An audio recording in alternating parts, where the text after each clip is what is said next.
Hey, Prime members, you can listen to Watch What Crappens ad-free on Amazon Music. Download the app today. Introducing the new Audible original Breakthrough. The genre-redefining audio-only series that strips away the superficial to reaffirm what matters most, pure talent. Featuring celebrity judges Kelly Rowland, Sarah Bareilles, and host David Diggs. Hear every step of the musical journey as 5 undiscovered musicians battle through a series of high-stakes singing and songwriting challenges for one top spot. As musically gifted as they are artistically unique, each finalist is driven by the same dream, to become music's next must-listen. But to break through, they'll have to dig deep, pushing their vocal, songwriting, and recording chops to their absolute limits while keeping their feet and emotions firmly grounded. So, who will break through? It's time to find out. Join Kelly, Sarah, and David on a musical journey unlike anything you've ever seen. This is Breakthrough. Listen on Audible or wherever you get your podcasts. Go to audible.com/breakthrough. Follow along using hashtag BreakthroughXAudible. This episode is sponsored by Uber One. We've all used Uber for rides, and I love using Uber Eats for food delivery, okay? Hello. I mean, I kind of live off of it. But have you ever heard about Uber One? Uber One is a membership that helps you save on Uber and Uber Eats. With an Uber One membership, you get exclusive member perks, like up to 10% off Uber Eats and a $0 delivery fee on eligible orders. It just makes sense. I'm always getting Ubers. I'm always doing Uber Eats. This is the perfect sort of membership for me. I use this all the time. Some restaurants charge so much for the delivery fee, and I order a ton of food. I've saved hundreds of dollars using this. One membership to save on Uber and Uber Eats. Join Uber One today. Go to uber.com/Uber1 to learn more. $0 delivery fee and percentage off discount subject to order minimums and participating stores. Taxes and other fees still apply. Watch what crappens. Watch what crappens. Who cares what happens when there's so much that crappens? Watch what crappens. Watch what crappens. Who cares what happens when there's so much that crappens? Thank you so much, Boston Darlings! What a wicked fun time. Yes, so fucking great to see you again, Boston. We've missed you, darling! Oh, darling. It is so good to be here. My friend Malza's here with her mom, Shannon, two of my best friends. Yes, Malls. Elena's some here. We have friends here. Thank you to our premium sponsors. Sip some scotch. Sip some scotch with Jessica Trotch right there in that beautiful green and white ensemble. So thank you so much. This place, I would not say it feels like home because that, I don't know, would be a compliment. But I love being back here. We've been back here a few times now, and I see different parts every time. This time I walk to the Commons. Yes. Do they call it Commons because rich people look, what is it? It's Commons. just common. Common. So it's the common, Just common. And then the gardens. I walk the gardens too because my ass is walking now. What do you think of that? Yeah. He's a walker. But do they call it common because that's where poor people are? And then across the road is the gardens where the fancy bitches are at, where there's a bridge. Yeah, we feel that way. I think it is. You judgmental fucks here. Yeah. Also, and isn't it nice to be here not in a bomb cyclone? Remember? Dude, who was here the last time when there was a literal cyclone? See, Boston is not afraid of snow, right? Well, the first time we came, it was iced over. We were slipping on the streets. It was so fun. It's a great time. But yeah, this is so picture. It felt like the Matrix, you know, like where people are just making shit up. Because I was walking through the Common, and people were literally like, there were children skipping and holding hands. Yeah. There were like squirrels like kissing. There were people literally sitting under 100-year-old trees reading books. I was like, what the fuck is this? Pollyanna? Who lives like this? Yeah. Where are your guns? I actually literally saw a bluebird saying, Yankees suck, Yankees suck. I was like, wow. And I was worried because when I flew in, the lady who, like the head stewardess, I mean, I don't know what you call, is that a job, a head stewardess? The main bitch on the plane was just so unexcited. She's like, welcome to Boston. It's about 65 degrees outside. I mean, there's clouds, but... Dolores. It was basically Dolores. Well, welcome to Dolores the flight. Catania of flight attendants. I walked from the cockpit to the galley and back to the cockpit.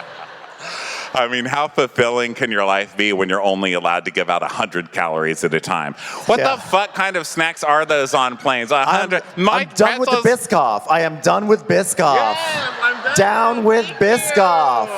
It was fun at first, but it's been 5 years. It's time for a switch up. You guys, and pretzels are already low calorie. Why are you giving me an 80 calorie bag of pretzels? Go fuck yourself, lady. All right, I'm starving myself enough. I've had fingernails today. Give me some fucking pretzels. Oh my God. Fucking A, man. Oh, also we have stuff to say because today we got to go on the news. We went to the news. We were on NBC News today. It's very exciting. We're so dumb, okay? Ronnie got yelled at. What? You got yelled at. I got yelled at by a fucking Russian. Why is it every city we go to, even my own city, I will get yelled at by a Russian? What did I do to the Russians? I love a Cold War. I love coldness in general. Don't yell at me. I'm kind of on your side. This fucker, okay, if you're an Uber driver and you can't handle driving a Tesla, don't drive a Tesla. Yeah. People are going to touch it, okay? This guy showed up in his Tesla to pick us up to bring us to the news. And the news. We're going to the news. But he picks us up, and so Ronnie goes in first, and the guy's like, do not touch the door. Don't touch the door. So he don't go in on that side. Go in on the other side. Go on and the I was side. like, okay, because it made sense in traffic. I was like, okay, sorry, sir. Yeah. So I'm behind, and Ronnie starts to get into the Uber, and so he's sort of like crawling in, like a crawl space, which is... Because he tells me, get in this side. So meanwhile, he scared the hell out of Ben, okay? Because Ben thought I was right behind him, and Ben goes flailing towards the cab. Because that's how Ben I was looking for Ronnie. I didn't realize that Ronnie had already gone to the Uber, so I went to the intersection. I was like, where's Ronnie? So he didn't see me, so I saw him like to the Uber. And then I get to the Uber, and he's not there. So he goes, go around. So then I go around, and I look up, and he goes, where's your friend? And so I had to go to the side. I'm like, Ben. And Ben's like, literally like a little kid in a book looking for something lost. He's got... David! Huh? Well, it was like really scary because like I went to get the Uber and then I couldn't find Ronnie. So then I went to the intersection and I couldn't find Ronnie there either. And I was like, oh my God, what about Summer Moon? Yes. So I'm like, Ben, And so he comes like flailing back. So the guy goes, okay, you get in, you crawl over. So he tells me to crawl over, right? So I get in and I start crawling over. I'm careful not to get my big ass feet. I've got hams for feet, so I know not to get... You can't put your feet on this one. He starts yelling at me. I said, my feet. I said, sir, physically, I cannot even get my feet on here. My feet are flailing off the side. I show up because I'm flailing on over. I get back to the car and he's like, don't put your feet on the seat. These are heated seats. This is how you ruin heated seats. So I was like, I did not put my feet on the seat. He's like, you did. What, am I lying? I said, I think that you're saying I put my feet on the seat when I didn't put my feet on the seat. And he's like, oh, brother. And Ben's, of course, like, oh, my God. Oh, no, I was having a great time. So I get on the other side. He did not want me to touch the door. He came racing around. He's like, don't touch the door. So I got in, and then we sit in, and he's like, you put your feet on the seat. That's not what you're supposed to do. You'll see it. It's broken now because of you. That's what you do. For 5 minutes, you want to go at me, bitch? Bring it on. You think you're a bitch that can't let it go, old Russian man? Ho! You've met your Ukraine, bitch. Yeah. But it was all worth it. It was all worth it because we went on to NBC News. Well, NECN. And it was really great. We Bad went branding. on with... What does that even mean, NECN? Just be NBC. Don't be ashamed. What the New fuck England is NECN? Cable Network. New England Cable Network, right? No? Just be NBC. You have the same peacock. You've got the same bird ass. Be the same network. You know what I mean? But it was great. They should call themselves NBC Sue. Yeah, so we were on That's the host. We were on with Sue and Cody. Was that the name? Cody? He was so hot. Colby? Bradford, Bradley, Whitford, Whitley, Whitford. What's his name? Colton. Colton. Oh my God, like from The Bachelor who came out of the closet. So they had God, I loved him. You know, I watched his season. I wanted him to be gay so bad. And then I got my wish. And he married some old homely guy. I had a chance that whole time. I never knew it. Believe in your dreams, kids. That's what they do. So we went on the news. It was super fun. We had a great time with them. And then they're like, stick around for another segment. So we did this segment, and they had us like standing by like our logo, which is fun. But we had no idea how to stand. And if you go back and watch this, you're going to see two of us standing there like this.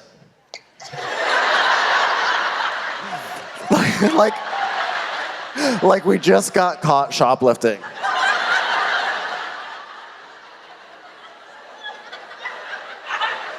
Furbies. And we could see ourselves in the TV monitor, and we knew we looked stupid, right? Because we could see each other, but we didn't know what to do. I literally put my hand on my hip. At one point, I literally did this thing. My hands were in my pockets. Here's what I did. And I went like this at one point. Like a teacup. I did this. And then I did this. And then I did this. I kept on shifting. But they told us, so if you guys... No, well, hold on, because I've got news for you, fucker. We don't know how to sit either. Oh. Because first, you have to sit. First, don't tell a big person they have to sit down. A, that's my first thing. I'm like, can I stand? Can the camera be up there? You know, like put the camera in the balcony. Okay, so we have to sit. It's a glass table, which is it's the worst, right? So then we sit at this table, and and we can see each other. We can see ourselves on the TV there too, and we know we look stupid. We just do. No one's told us how to do this, right? We've done it before and always look stupid. No one's told us. So we're literally both like this. I'm like this. And I'm hunched over. I think I'm standing so up. I think my posture is amazing. I see myself on the monitor, like Igor. Every time they cut away to them, we would just be like. Tits out, stomach in, you know? So after, I was like, well, we look like fucking idiots, because they had a picture of us up there on this big TV. It's on our Instagram right now. We told Sue, well, we look like fucking idiots. What do you guys do? You didn't look stupid. And she's like, I'm going to give you the secret. This is the secret, exclusive to the Crappens audience right now. If you guys are ever brought on TV, use these techniques. Stand at an angle.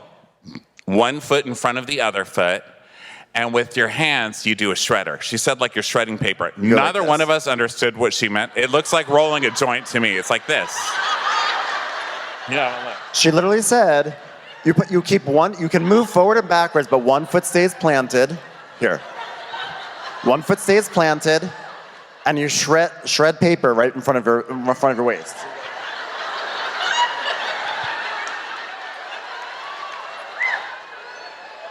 It's gonna work. So next time we're on the news, look for it. We'll be shredding paper. And that's what I think about Furbies. Night. So thanks for having us, Sue. We could have used that advice first. Actually, we really are super thankful for them for having us, and now we learned something. So it was great. Well, point is, welcome to Watch What Crappens, the podcast for all that crap we love to talk about. Honey, old bras. I'm Ronnie. That's Ben. Welcome to part 1 of our 2-night grand finale of the Tudor Brand Tour. We made it. All right, well, previously on The Real Housewives of Orange County. 2 weeks will be our last hurrah in this building, and to think we just enrolled our 14th member ever. Hey, Mom, are you guys sitting on bags of packing peanuts? Yes, the maids use them as currency in their jail cells. Wow, I can't believe that Max and Nikki are going off to college. Just 50 more to go. Until my face officially turns into Vladimir Putin's. I'm a stay-at-home mom now. Tacos, somewhat new hip. I'm having a flamingo party.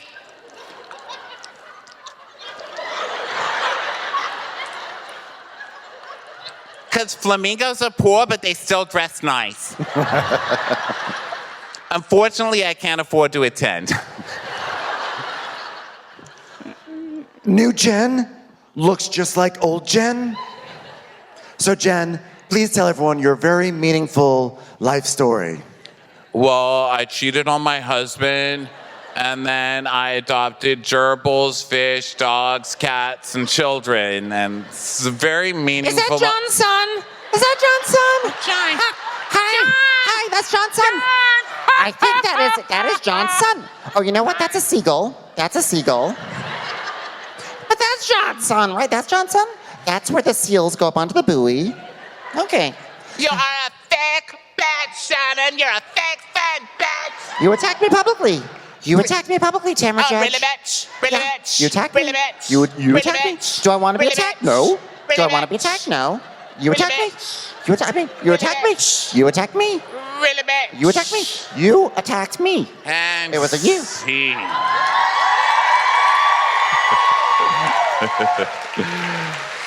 Are you guys enjoying Orange County so far? The internet's all pissed off. People are mixed. I love it. They're like, I'm this into isn't it. about anything. I'm like, yeah. Also, I'd like to thank Bravo for the 50 scenes of dogs fucking this week. It's I on know, every everything. single show is dog fucking. I'm starting to feel groomed. I'm not going to lie. It's on a lot of shows, Ben. Have you noticed? It's on It's this everything. one. Say There's it. What was Vanderpump it? Rules secrets revealed. Dude, there's Gordo. That's what she said. I was like, Gordo's? Gordo. That's a place that Gordo. serves sandwiches with donut buns in Austin. I was like, I'm hungry. You met the dog from Vanderpump Rules, sorry. I think I saw it on Peacock, but then I'm realizing it was probably just some random footage of Jax Taylor on his show doing something. Oh, well, I have been watching the Peacock Secrets Revealed or whatever, the extended. Maybe that's why. Maybe they just put all the dog fucking in the extended. Yeah. Like the real dog pervs will pay for Peacock. Well, Fisker's really been trying to make a name for himself. I mean, he's been around for several years, but he just does not have the cachet of Jiggy or replacement Jiggy or like Gordo or any of them. So Fisker's like, I'm going for it. So Fisker's just humping. He's pulling the full-on Paris Hilton. Like, I'm just gonna get in a sex video. You know, it's like Just- his mom's like the Kris Kardashian of dogs. Just like, Fisker, you want to get somewhere? Make a video. We'll sell it. But unfortunately, his mom is actually Emily, and She's exhausted. she's like, I'm She's bored. just letting her dogs fuck for free on camera. Yeah, she's not capitalizing. So she's talking to Shane, and she's like, Shane, you have like a hearing almost every day. Yeah, I always have hearings when you call. I have to tell the judge, sorry, my wife's calling to turn off the air conditioner from my phone because she's too lazy to get out of bed where she is right now, 10 minutes away from the air conditioning thermostat. What I'm trying to say is I kind of hate you. God, he's got a real sparkling personality. I feel like that guy breathes when he's awake like he breathes when he's asleep. It's just...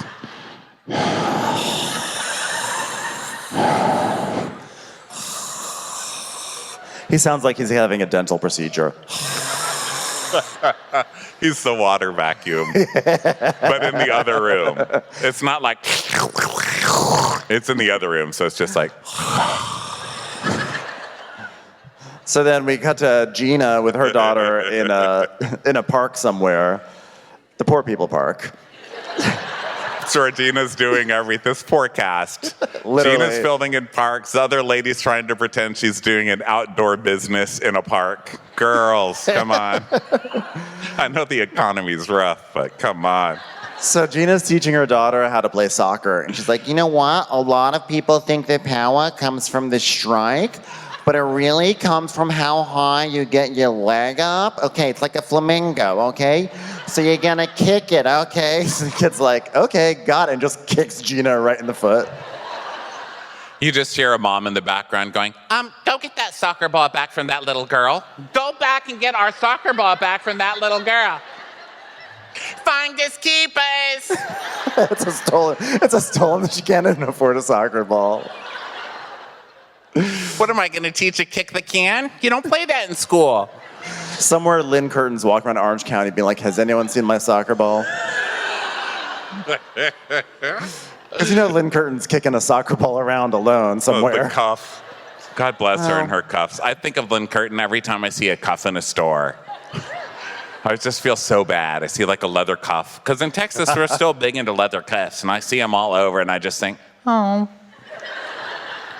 So we go over to Archie's house where Shannon lives. He's just sitting there jonesing for a fucking ball. You know how that dog is. He's just sitting there like taking a nap and train spotting, watching babies crawl on the ceiling until he can get his next fix of some green tennis ball on the ground. He's in tennis ball recovery at the moment. So Shannon is talking to one of the twins. I believe this one's Stella. And she's like, Well, twin, you need to start studying for your ACTs again. she's like, thank you, Mother. I do want to act. No, I don't want you to be an actor. You need to study for ACTs. And she's like, well, I got a 30 on my ACTs. And, you know, like, isn't that good enough? Yeah, well, every time you take the test, you gain a point, and you only need to take it 13 more times to pass. Stella, you can do this. I love that she's raising these twins who are both like, fuck off. I know. So every time they cut to the twins, they're like... Well, now David has pulled a trick because he took them to Europe for the summer. So now Stella's back, and she's like, so, Mom, that trip to Paris made me realize before we go to college, I want to go abroad for a year. And Shannon's like, Paris!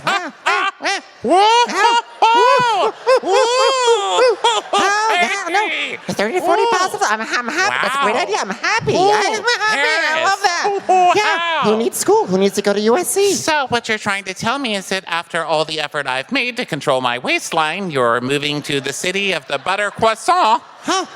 After your father took you on vacation there. I'm so supportive. I encourage a relationship with your father. David. Huh? David. Mom, snap out of it. David.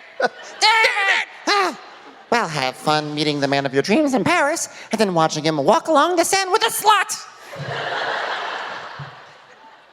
Yeah, it happens in France too. It's time for a commercial. It's time for a crap.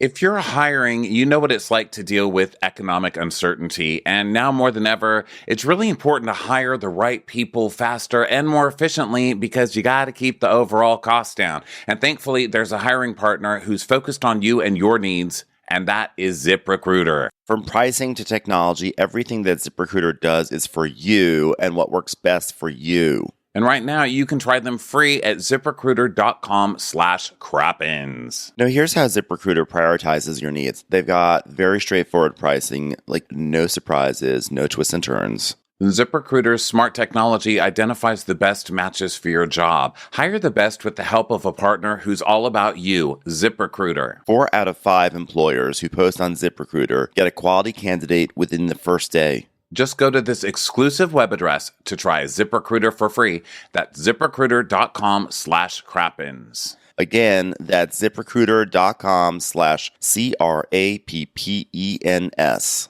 ZipRecruiter, the smartest way to hire.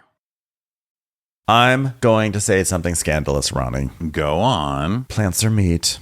And not only are they meat, they're delicious, especially if they're from Impossible Foods. They taste like beef.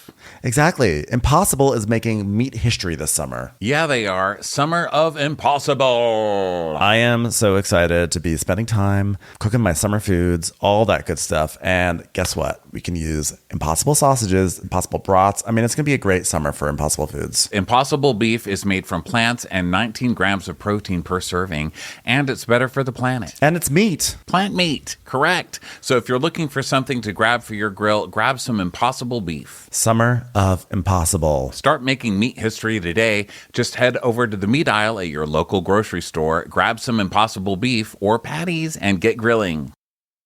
Crappens commercial. Then we go over to a Heather. Look, our family is a real family because we eat dinner together. I like to call this America's family, the Dubrows. Heather's like, Alfredo, what are you making for dinner tonight? And Max, who's turned into fucking Shecky Green this episode. I don't know. I don't know where this girl came from, but send her back. They're like, what are we having for dinner, Nick? And she goes, food probably, Mom. I was like, that bitch got a publishing deal. Yeah. So the chef, Nick, is like, well, I'm going to make a little spaghetti squash pesto. And Terry's like, wow. Wow. Oh, wow. Yeah. Wow. He was really impressed with spaghetti squash. Wow, look at me being so appreciative of my employee. Yeah. I think this was their like humble menu where Heather's like, cook humble things. Okay. All right, just look on Gina's Pinterest. Listen, we want to prepare our children for college, so start making food that they might get at a cafeteria, like sole meunière, duck confit. I'm too stupid to join you. Like I'm literally too poor to join in this discussion. I'm like, quesadillas. Just blew that one. So she's like, yeah. Oh, so spaghetti squash, what else? And Alfredo's like, ribs, chicken with artichokes, and asparagus. And Tara's like, wow. Wow. Counting our blessings. So Heather's like, so have you learned, kids, have you learned anything about food in the warms? Like, Mom, they're called dorms. Well, I can't wait for you to see how poor people live. No offense, Alfredo. No offense. So then Max is like, well, our buildings at our school are so old. I mean, they're built in the 1800s. I mean, you guys were born way earlier than that, Mom and Dad. And then Heather and Terry do their Dubrow laugh. They're like,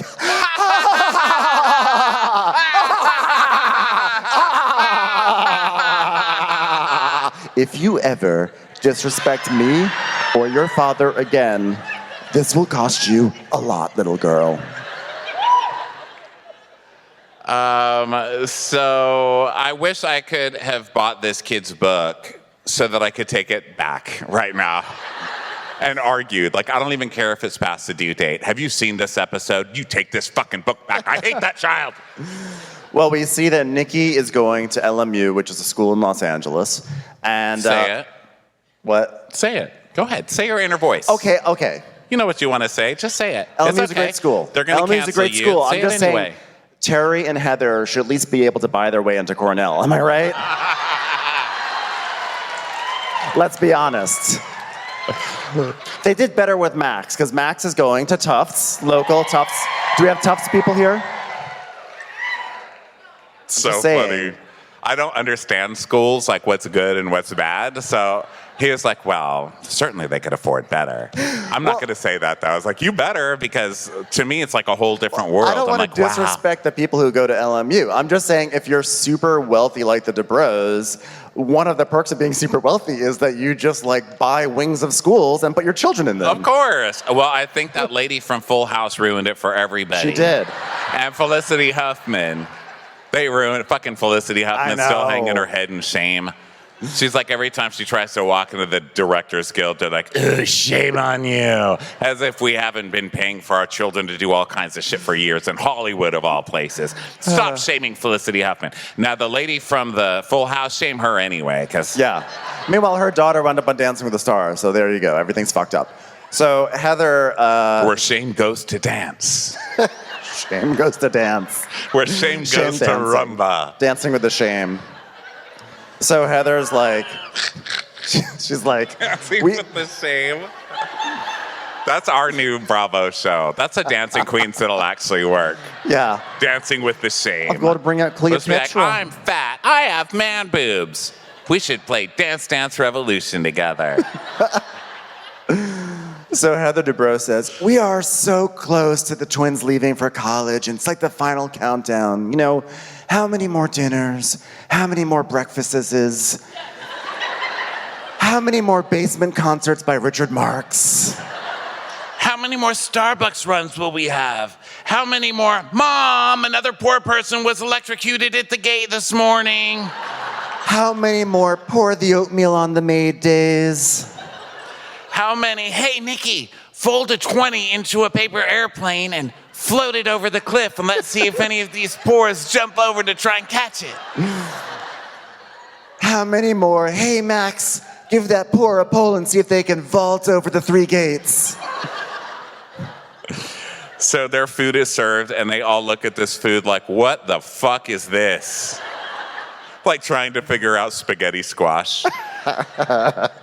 So she's Max is telling a joke about shower pressure. I can't with Max. I don't know who this Max is. Send her away. Send Dr. Phil over with a white van, shove her in, and take her wherever he took. You know, wherever they took the unfunny children back in the 90s. Listen, you know that Max went to Tufts and became the biggest fan of some a cappella group. Like, is she an a cappella groupie or what, right? We all know the Beelzebubs or whatever's at Tufts, right? That's when we become best friends, because that was my jam. Like, I didn't go to college, but I was in love with this guy from an a cappella group, and I used to go watch them all the time. I still love them, okay?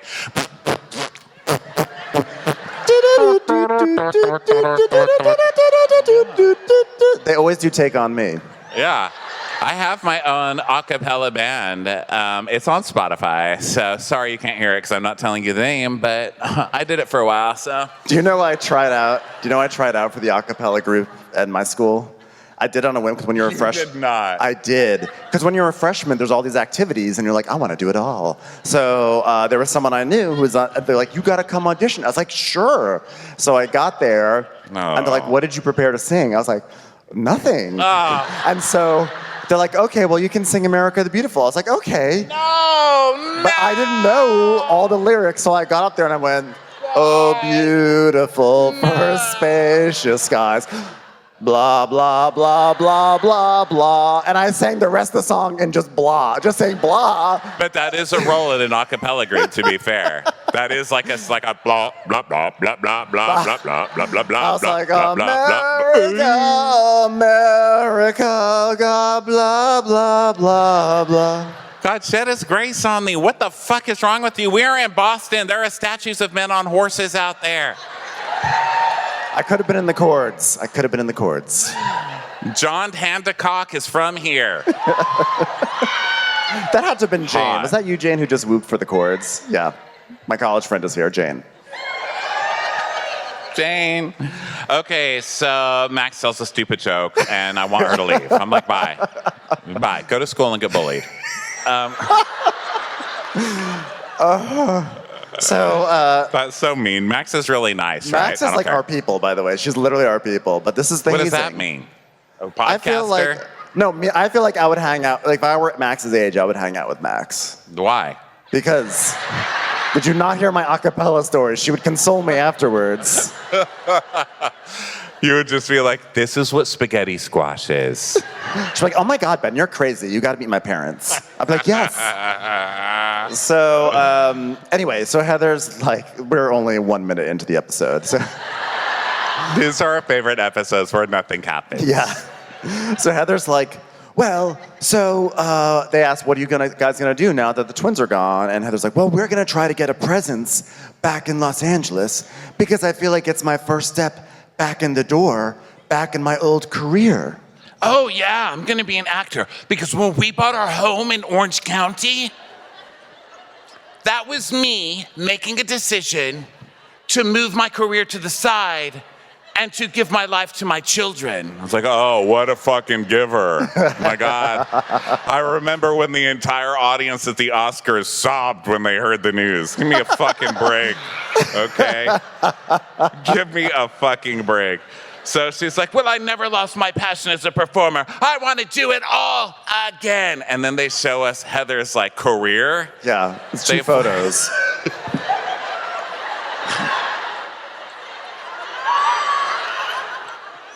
Her mouth is...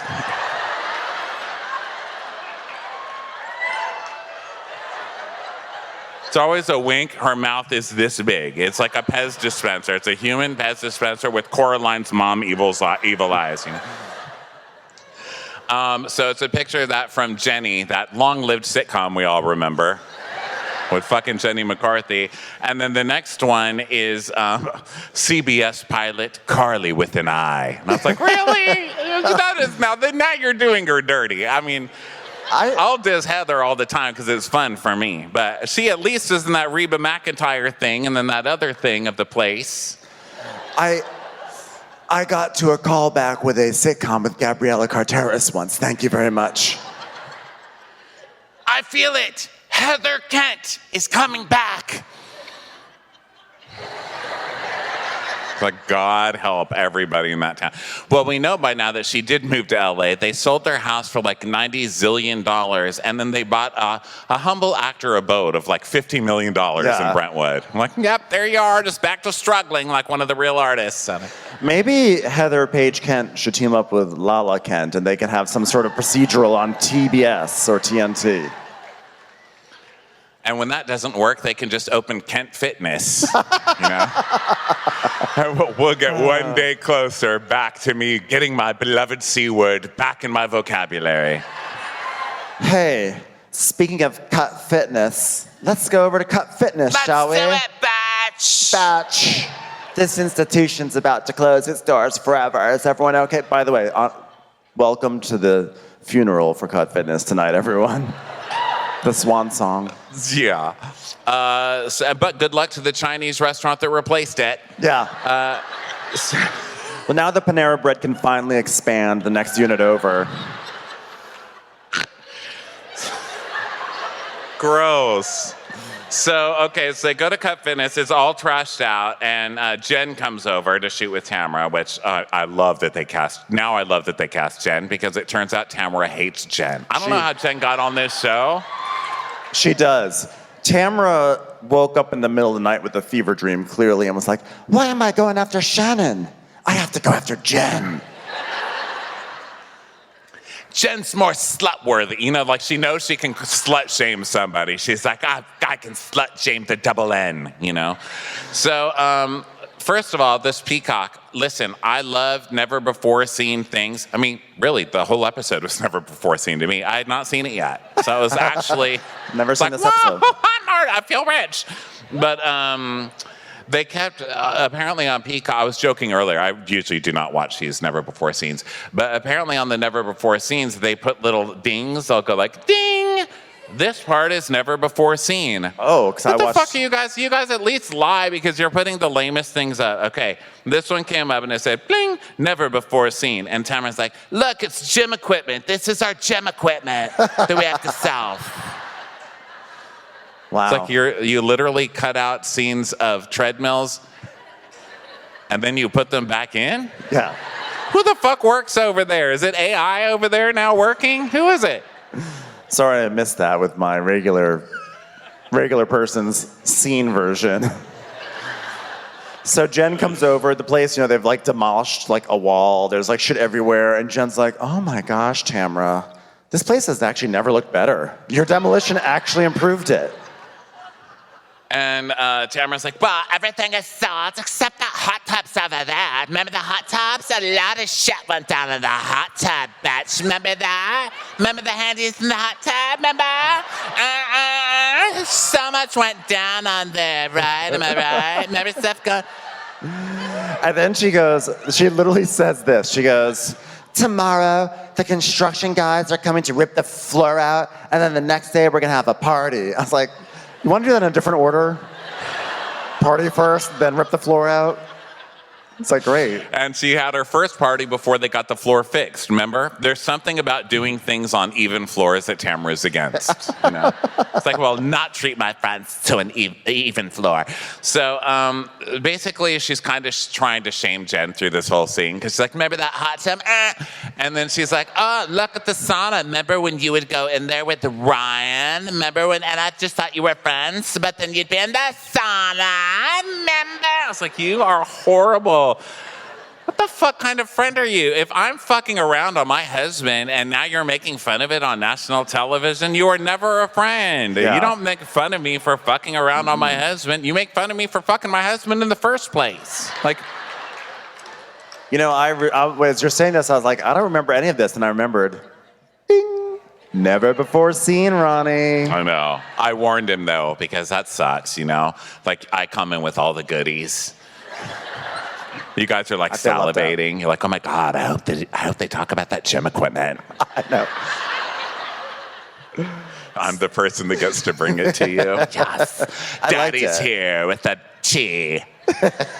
Can you believe people are still saying tea? I'm so sick of hearing tea. Oh my God, I spelled some tea. Oh my God, do you have any tea? Stop with the tea. Nobody likes tea. This is America. Can we stop with the tea? Literally. We used it as a protest and then we stopped, okay? Now we have Snickers creamers, like civilized people. It was originally called the Boston Snickers Creamer Party. Now that's something we could revolt for.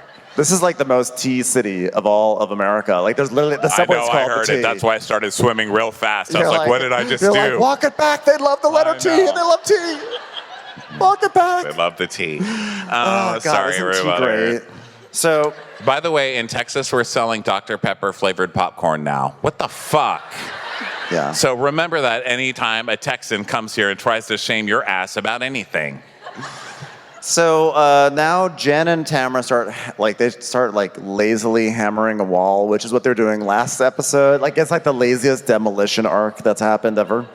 And Jen's like, it's like into the Chinese restaurant next door. It's like, hey, wait a minute. So Jen starts getting shamed, right? So Jen starts shaming Tamra back. She's like, so your behavior the other night was a little weird, Tamra. I mean, you told Shannon to fuck a duck. What? Where did the duck come from? What? I don't remember anything, bitch.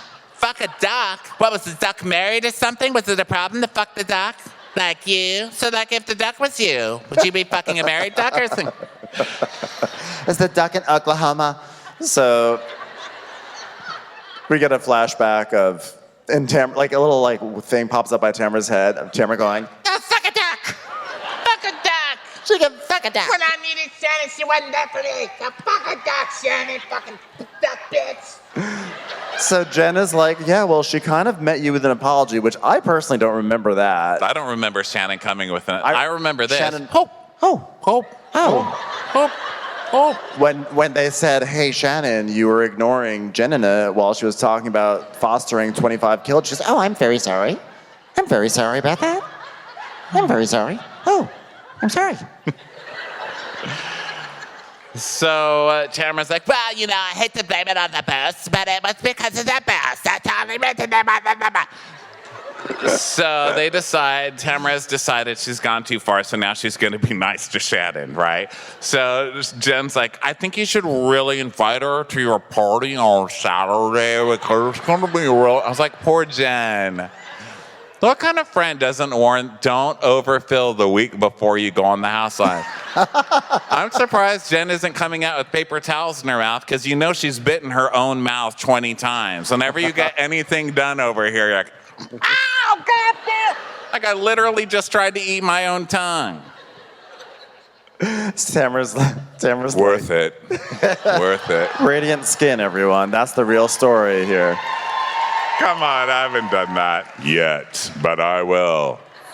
So Tamra's like, Well, there was a time, remember, Jen? There was a time when we didn't talk, remember that? And so much shit went down. Remember, Jen? and Jen's Yeah, like, because Jen doesn't realize when one head is chopped off, another head... Tamra's a terrorist, is what I'm saying. You chop off the head, another head is there to grow right out of it and hiss at you on top of a trash can, okay? So if I'm not going to be pissed at Shannon, I'm going to be pissed at you. Welcome to the show, bitch. It's time for a commercial. It's time. Hi, I'm Michael Patrick King, host of the official Max Companion podcast, and just like that, The Writer's Room. Each episode, members of The Writer's Room and I unpack moments from Season 2, sharing juicy details you can only hear from us. Stream And Just Like That Season 2 starting June 22nd on Max, and listen to And Just Like That, The Writer's Room on Max or wherever you get your podcasts. Time for a Crappens commercial. So Tamra gives us, we get a little backstory on why they had a moment of like not talking. And Tamra tells us, I had no idea that Jen was having an affair with Ryan. I mean, all those times, I thought she was looking for goggles at the bottom of the hot tub. I just thought Ryan was dropping nickels in the hot tub. You know, I know that this place is already closed, and it's not cool to kick a gym while it's dead. I mean, fuck gyms anyway, but it's not cool. Fuck gyms. I hope they all close. But in this case, I know it's already closed, but this place should have been closed down because Tamra just basically admitted she's never cleaned that gym. Like, they don't have a maid crew in there. It's Tamra and Eddie. That's it. And occasionally they're Ryan. That pick. We'll get to him in a minute. But you didn't know they were fucking. Where'd the splooge go? They were in a steam room. Okay? I'm sorry, but every gay in here knows what I'm talking about. That is a disgusting place, and it should have been closed down by the health department. Yeah. There, just saying it right now.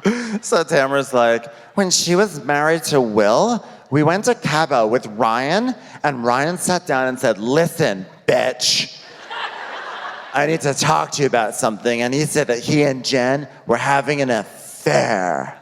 I'm sure Ryan was like, listen, I want to tell you about my affair, Tamra, Judge. You know how it went. Tamara was like, So, you're fucking Jen, right? How long you been fucking Jen? You are. You're fucking Jen. You can tell us. We don't care. We don't care about it. We don't care. So here's Tamara's real issue, and this is so classic Tamara. She's like, I realized, why didn't Jen tell me? I'm Jen's friend. I'm not Ryan's friend. So Tamara's upset. This is all about Tamra, you see, because she had to find out through Ryan and not through Jen and Ed. yeah. So, and Jen's like, well, I just felt so much shame about that. Is my mouth bleeding? So then we go over to Sienna being taken to oh God, it's a Gina scene. That's why I was like, who's Sienna? Who's going to a pool? What? And then it says Travis and Gina. And it's just like, you know, like when you fall asleep on your keyboard and it's just like, P-O, P-O, P-O, P-P, P-P, P-P, P-P, P-P, P. And then you're like, how did my nose get to the exclamation point from the P-O?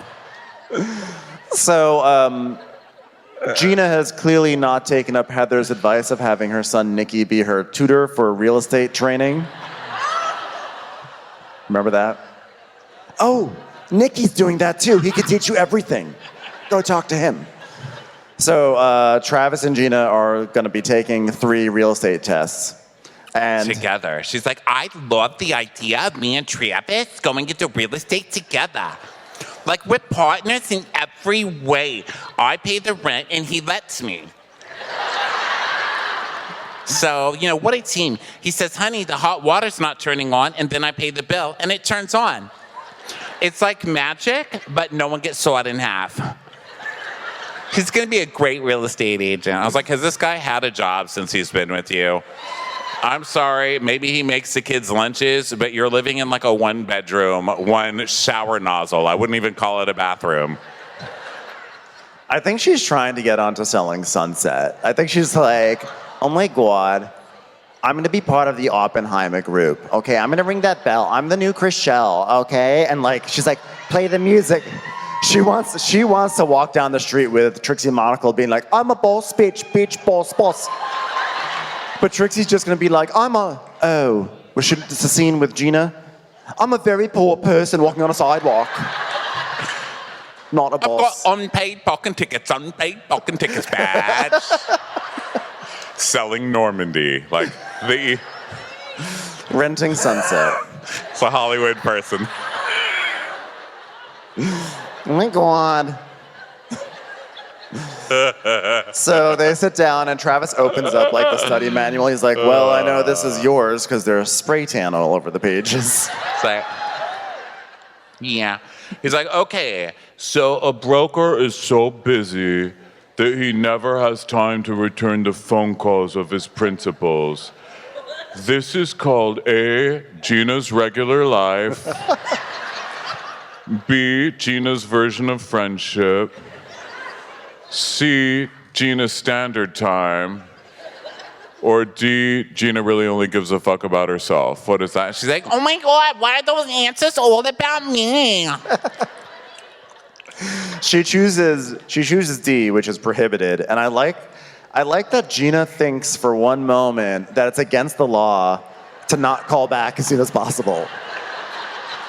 He didn't call me back. That's against the law. It's prohibited.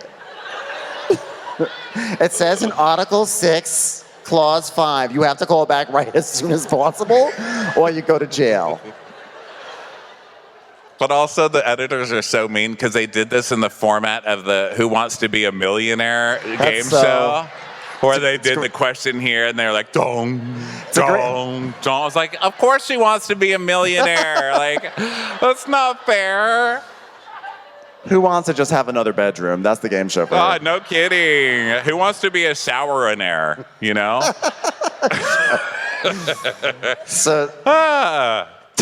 So Gina's like, hey, you know when like I went to Jen's yoga retreat, you know, and I always said like, you know, I knew Jen from like the peripheral. The periphery. I knew it from the perforated. Yeah. Palpatine. You know?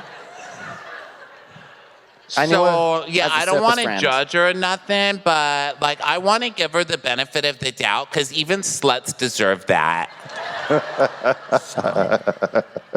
Although I hear she doesn't call back on time. Tisk tisk. So she's like, you know, I give her credit for overcoming a past of being a cheating slut, and I don't want to judge her, but like, it's definitely something I have a close relationship because I got cheated on. And, you know, when Travis came home, I probably wasn't the most fun wife either because I was drowning in children. And I just like that. It's like a ball pit of children. Because children are like that. When there's more than, you guys know, I mean, I'm sure some of you have multiples. God bless you. God bless your hearts, you know? Yes, to all of you out there. A, stop littering human flesh all over the planet. But B, God, good for you. Thank you for raising good children, I'm assuming. But it is like that when there's multiple children. You do feel like you're literally drowning and just like, that's how kids are on me. They're like, Oh my God. Mom. That's why I got a sign from Marshall that says I'm drowning with children. In Spanish, English, French, and German. Drowning. So then we go to John and Shannon scene, which I've been waiting because I've been waiting to see John because we know that John dumped Shannon like right the day after filming. It's like this. Yeah. The countdown is happening. Like if you look at his eyeballs, it's literally just a countdown timer. Like these are the hours and these are the minutes before filming ends. Yeah. Poor guy. He looks like he's almost asleep or almost just waking up at this point where he's... So he's just like subconsciously trying to not be there. I'm like, you can't drive with your eyes all the way closed, John. Or you drunk. have to be Don't at drunk least drive either. present enough to drive the car. Okay, you can't black out right now on purpose. So he's like, so what are we doing here? And Shannon's like, Well, I want to get some crystals for protection because I don't need to take on other people's energies. I just took on the energy of a Jamba Juice person. Get away from the curb. Get in the inside lane. She's like, Yeah, that's not good, you know, taking on other people's energy. And he's like, well, here's what I have to say. David. You're doing it, John, you're doing it. We're going to get you some amethyst right away. Pull over. So he's like, yeah, I guess I need a crystal. Okay, sweetie. Now look, these are huge doors, all right? So, Yeah. I mean, huge curbs. don't open your door because you're gonna hit the curb. Don't You fuck gotta up the come out- Audi. you gotta come Don't out fuck my up door. the Audi doors, all right? The fucking Russian from today. You see how it Yeah. all ties? He's like, you're gonna have to crawl over the seat now, honey. And then he's probably like, then not that way. Well, Heater breaker. Your heater breaker. that's fine. I'll just like climb over this No console. problem here. All right, go ahead.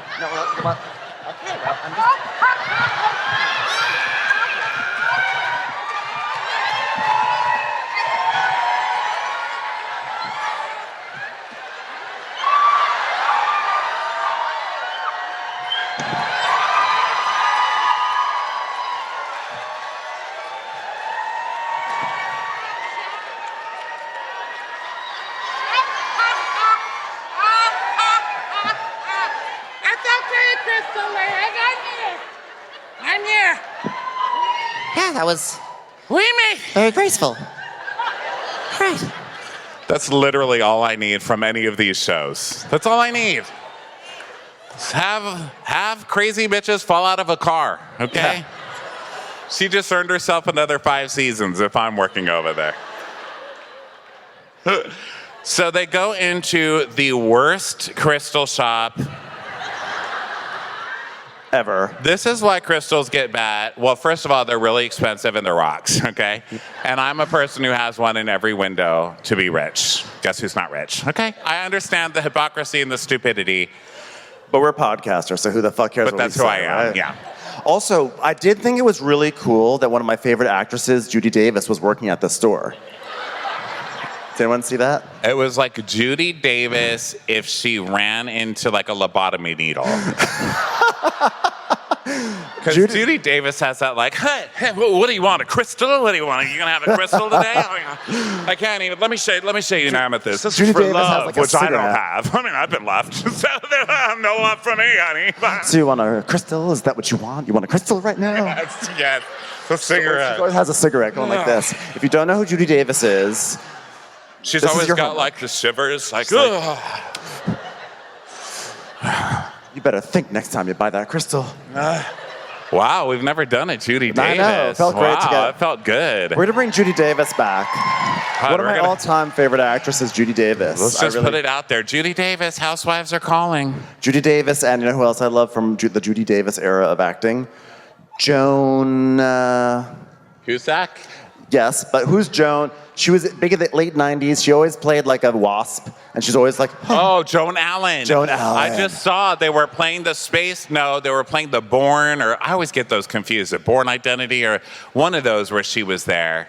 And she's so powerful. She's like, no, I don't think we are going to release people to save Jason this time. He can save himself. I was Yeah. like, yes, Joan Allen, boss bitch. We're not supposed to say boss bitch anymore, but I've said it 10 times today. I just keep Yo, passing boss people. I'm bitch. like, oh my God, you're carrying your own groceries? Boss bitch. all right, so we're in this crystal shop run by Judy You're Davis. going to be here 20 hours, by the way. know. I'm so sorry. We don't even care. Listen, this is our second to last night of our tour. We're gonna milk all of it, okay? You guys, we've had so much fun, and today we're like, we're gonna go out and we're gonna eat in fucking Boston, because, you know, this place is amazing. The seafood's amazing. God. We went to this place called Atlantic Seafood Company, which Yeah, can't believe they big let us fan. in. That's what happens when you get 10 minutes before they open. They have to let you in, because, like, there's literally nobody We there. were like, we were just on the news, thank you.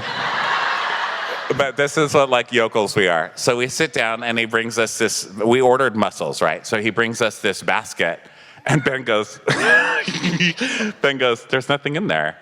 And I was like, is he fucking bread? Is he carb shaming me? Like, where's the bread? It was a The bread fuck? basket with no So we bread. called him over. We're the only people in the restaurant. And they called him over and we were like, what's with the empty basket, dude? Where's the bread? I was like, you trying to starve me to death? Bring me my fucking bread. I've been dreaming of bread. And he's like, it's for your shells. Fucking idiot. We'll show Heather Dubrow who's Heather Dubrow. Where is my bread for this basket? And then Ben ordered a lobster. I ordered a lobster. I was like, I'm in Boston. I want a fucking You guys. lobster. But there's like, okay, you know, there's like sometimes it's okay. We're like, oh, it's a little lobster. Well, these are delicious. You know, these are on the bottom of the sea. And this is like the, you know, whatever, the dog. Too soon. No, I'm not gonna, no, I didn't mean it No, like because that. the lobster just died. The lobster just died. What are you guys talking about? That whole thing is so bad. People are posting such mean memes about that. Someone posted, why do you start this? Someone posted the gif of Nene Leakes just walking away doing this, like waving her hand like, but in the ocean. And they were like, this is all the fish to the submersible. And it was just Nene going like, it's like, Wait, if you okay, obviously what happened was terrible. It is very sad for, you know, but think about how Shannon Bedore was this week. Oh, well, did you read about that submersible? I mean, like, I'm already imagining it. Oh, God. Oh, God, someone help me, please. Hard to even take a Put some shower. There's plastic so on my much butt. water coming at me at one It's time. underwater. It's a Titanic. It's like they're visiting my marriage. But the point was, sometimes it's okay to eat lobster because it's like little, and it's not like you don't feel like it's murder. I don't know. I feel like fish are kind of dumb, so it's okay to murder them. Like I won't eat other meats, but I feel like fish are dumb. Okay, Ben got a lobster that was the size of Bueller, my dog. Yes. I've never seen a lobster that big. I was like, no wonder this cost as much as to adopt a dog from Vanderpump Pets. It's the biggest fucking thing. It was like this. It was like this. Damn right it was. He had to fucking excavate to get into that thing, okay?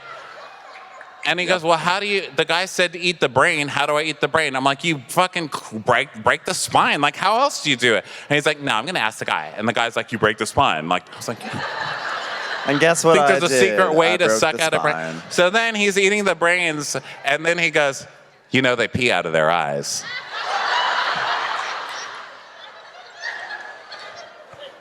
I was horrified. And I said, Alfredo, I'm done with this. Get rid of it. But this is definitely the end of the tour where I'm like your wife now. I'm like, and then he asked how to crack a lobster. And then. We are so like that. It's so funny. Okay. I was like, I'm getting the lobster. So Judy Davis in a crystal store. Yes. Scene number 2 in the episode. This poor lady, I was worried for the lady. If I saw the address on the building, I would have sent someone to check on her, you know, like a wellness check or whatever. Because she was literally like, and Shannon's like, oh, hi. So, what do you do? Do you recommend little crystals, big crystals? Should I have a crystal in the house? You know, people have crystals in houses. Or should I wear it? So what should I do? The lady's like, yes. The lady has that like suspicious energy that they always show of like the neighbor in the window who's always like, So Shannon's talking about like, Well, I've been working with an energy healer, Dr. Moon. You may know of him. And he's been saying like I need some protection because I'm taking on other people's energy. I'm actually taking on your energy right now, and I feel like being in a Ryan Murphy production at the moment. Yeah, I hear that sometimes people get these crystals and they put them in their bra or their purse or their ear hole. Do people put crystals in their ear? Put one in my ear hole. Oh, God, that's good. That's like an ear good. crystal. That is amazing. and then we see flashbacks of Shannon's crystal journey. So we go all the way back to 2014, and she's like, I went to a guy, and he put jewels in my teeth. And then Heather going, you feng shuied your mouth. Which I like that Heather pronounces feng shui wrong. It's like, oh, I love when rich people make mistakes. I was in character. I was still in my Jessie character from the 1999 sitcom, Jenny. I was Jenny's good friend. I didn't know how to pronounce feng, okay? It's called method. Very method, yeah. So Shannon's like, Well, we had a feng shui lady come to the house because we poured the foundation. I put some crystals in the foundation. I love when rich people get brought down. Can you believe Shannon, who still wears her Amazon leather pants from Catherine on Southern Charm like every other episode? There was a time when Shannon was like, I buried crystals in the house. this is why people like to see submarines sink. This is why. You started it. I was talking about lobsters. You're the one who went there. So Shannon's like, well, I'm a fire sign. You may realize that because I'm so fiery. And I'm John's the like, meow sign, otherwise known as fire. John, What are you, John?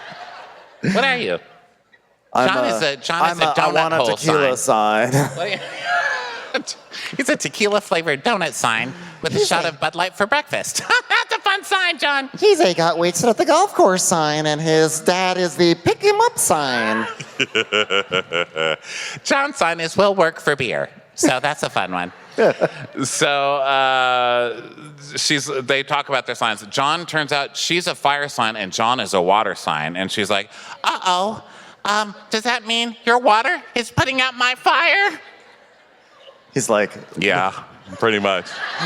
he's like, Spoiler alert. Your fire is evaporating my soul. So Shannon's like, Well, I do want to get married again, and I'm not in a race. I'm not in a race to do it. I mean, John still lives at home, which doesn't make sense because he's a grown man, so I don't know why I said that, but there could be a bit of chaos in the Bedore household, you know, or as my ex David said, the house of screaming women, or as I called it, the house of chandeliers not working and infidelity. Oh, so many memories. And to Judy Davis, she's still blubbering about signs. She's like, well, I mean, water and fire can work, right? I mean, how would water work with fire? This is crazy. What is your sign, John? I need to know your sign. He's like, what signs worry about the height of curbs? It's on that side. He goes, honey, fire heats water. She's like, oh, tea. Tea. Oh, spill the tea, girlfriend.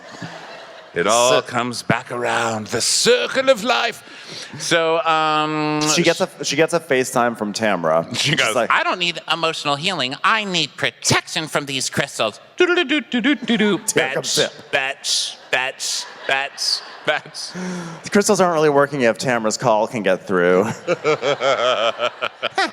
So you know that Shannon's mad at Tamra because she answers it really low. Because like when she answers the phone low, that means like, oh, hello. But when it's up high, it's like, Tracy Migas. Hello. You're down in the hip region, which means I'm mad at you. So Tamara's like, hi, I'm calling you to apologize because the other day that could hurt my heart that I was acting like that. I'm so sorry. I'm like, I've been so emotional because of my gym and I'm not making excuses. I just want to apologize because I don't want to do this anymore, Shannon. Tamra just fully decides she doesn't want to do her storyline anymore. Tamra just quits like the mid storyline.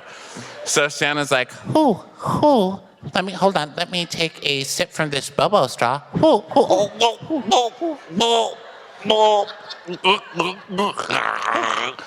that was actually a jelly ball. Well, it's very good to hear from you. I appreciate you apologizing. I just hope that that kind of stuff isn't said to me again because it was a lot for me to take in. I almost crashed an Audi door into a curb today. I feel so conflicted, and you know this because I'm waving in an airplane at the moment. I feel so conflicted. You know, I feel like I'm almost going back to a time 3 years ago, okay? And we're not addressing my hurt because we're only addressing Tamra's hurt right now. Meanwhile, these feathers on her cuffs are like flying all over. There's like the little Forrest Gump feather just like slowly floating down. So Tamra's like, yeah, but I don't know if you want to come, but I'm having a party. And, you know, it's because, you know, I'm hurt, and so come in, this is it, and so we're going to have a party, and blah, blah, blah. And she literally goes, I don't want any yuckiness at my party that's being held at a demolished foreclosure site. Yeah. Yeah, just come. We're going to have a pinata of Alexis Spallina, the beat up. Whoever wins just gets to pick up all the Restylane that falls on the ground. By the way, I'd totally be there.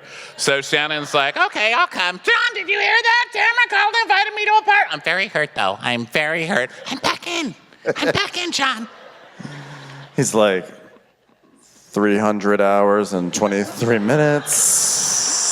What episode number are we on exactly? I just want to put it into my G-Cal. Just want to confirm the rap party is on August 23rd. Okay. So then we go to Shane's parents' house with poor Emily just trying to be a stay-at-home mom. You know, be careful what you ask for. Just go back to work. These kids don't need you. They don't want you. Go back to work. Here's the TLDR. Kids are tough, and Emily has a mom that she has an issue with. And it's great TV. I know.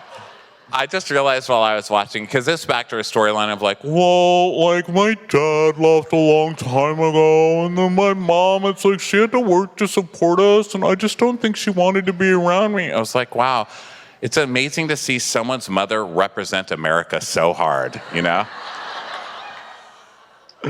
Also, shouldn't your story be like, my dad left us high and dry, and my mother fucking worked her ass off to raise us? Not to tell you your trauma is invalid, but I'm unstamping your trauma. Take it back to the trauma center and come up with something else. It's season 3 of this, ma'am. Yeah, it's old trauma at this point. If I can give up Rhonda trauma, I have not given up 1 cent of that trauma. It's like, let's just use that as the segue for me to talk about my issues with hundreds of people here. All right. So the kids throw Point balls is, the at each kids were other. drowning, and they're drama queens. The daughter wants to be an actress. She hasn't gotten to her, love therapist stage yet. But I do love...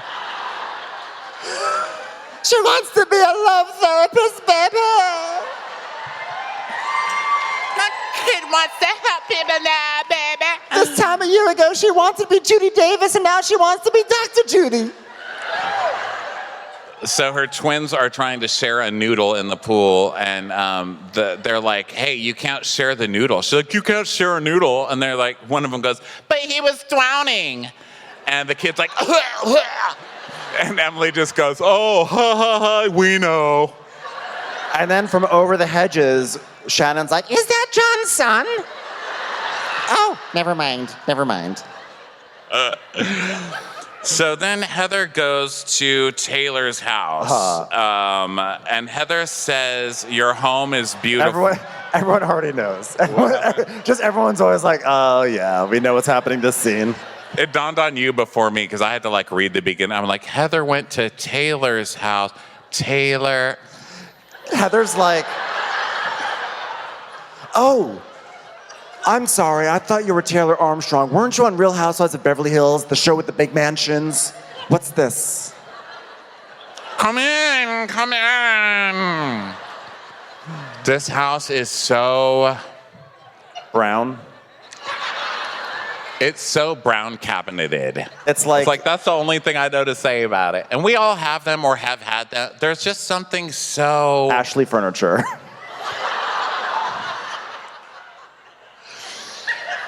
Yeah. I'm talking about Ashley from Southern Charms furniture. It all looks like a Savannah. That was a deep cut. None of you got that. I got it. Oh, That's the character that her big storyline, and no one watched that, we know. But in Southern Charm Savannah, there was a girl named Ashley who was like the villain. And her big storyline is that one of the guys saw that she was actually not rich at all and that she was really a baggage handler at the airport. Yeah.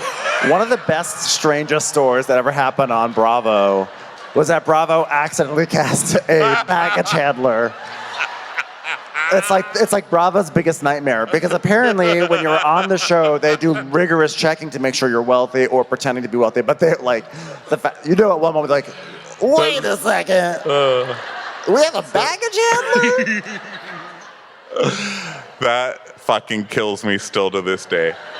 So Heather, they walk in and Taylor's like, can we talk for a minute about the other night? Yes, we never did find the penthouse on that boat. Well, first of all, I would like to say that your Suburban is beautiful. That's what we're in right now. Where's the start button? Where are the cup holders? And Taylor's like, yeah, can we talk about the other night? Wasn't that crazy? That was so crazy, Heather. And I enjoyed getting time to talk to you about getting to do this movie with me. Movie, okay. Is this like a game night sort of thing? What's this movie? And so Taylor shows her the script. So the script is like this spiral bound thing. And the thing is that this is gonna sound so douchey, but scripts, real scripts, are not like that. And people are very snobby about that in Hollywood. So if you see anything. Really? Like the Kinko spiral binding? No, you can't. If you have, it's like a 3-hole punch and it's gotta have the brads, the brass brads. If it does not have the brads, it's because 90% of brads are hot. That's why.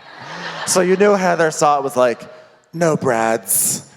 Fuck this bitch. Amateurs. So there's a coach who's going to come over to girls down here in the front. Be quiet before I murder you both. Okay. Love you though.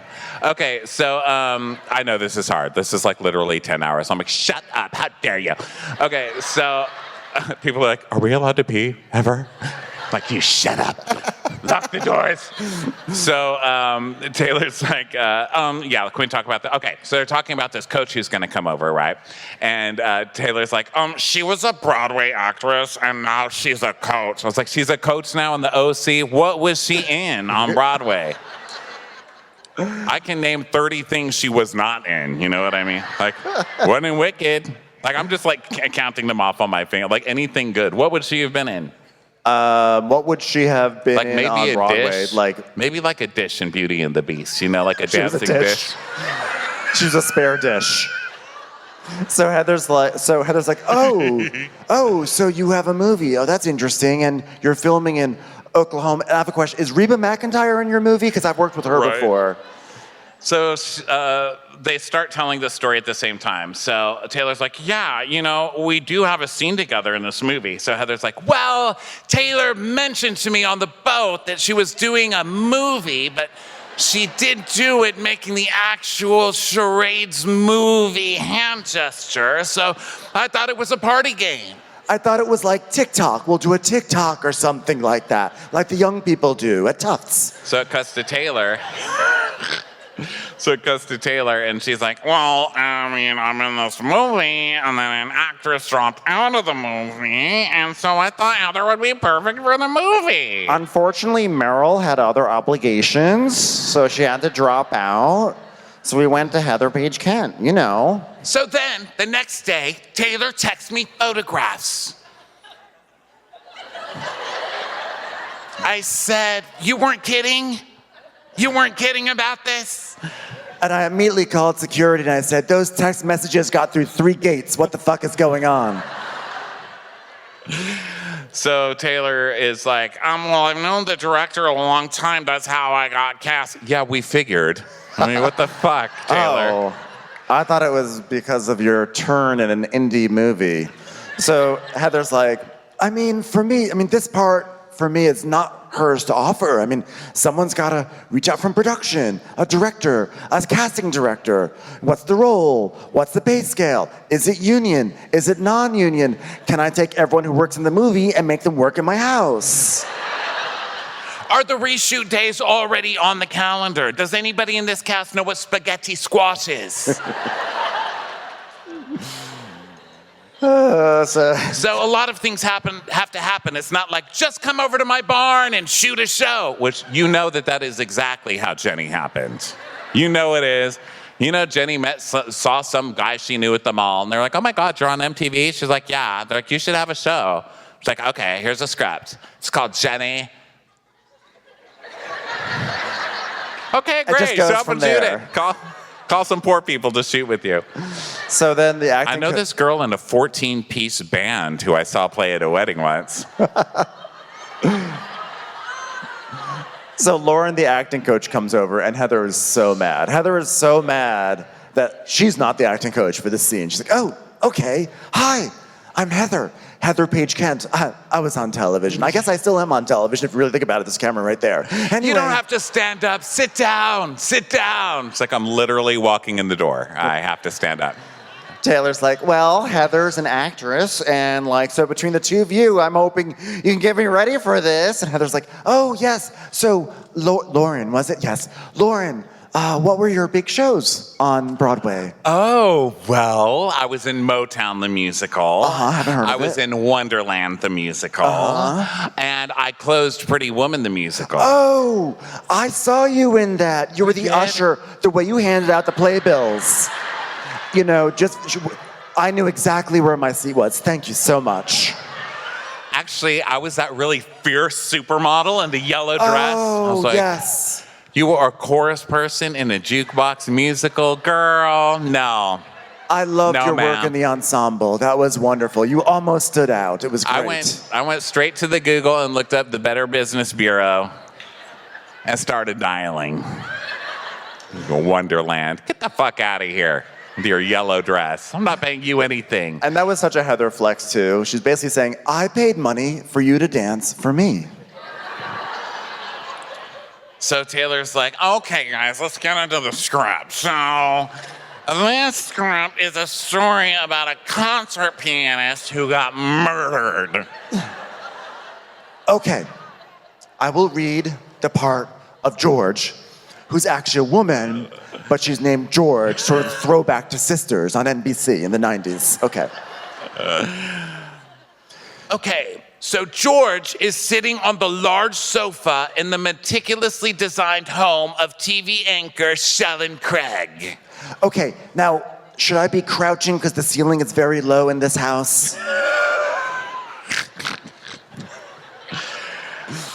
All right, I'm gonna do my line. All right, is everybody ready? Okay, All right. do it. Well, it was Sleep Week, and I thought that it would get a good rating, so I pitched a story, and I couldn't stop thinking about the case.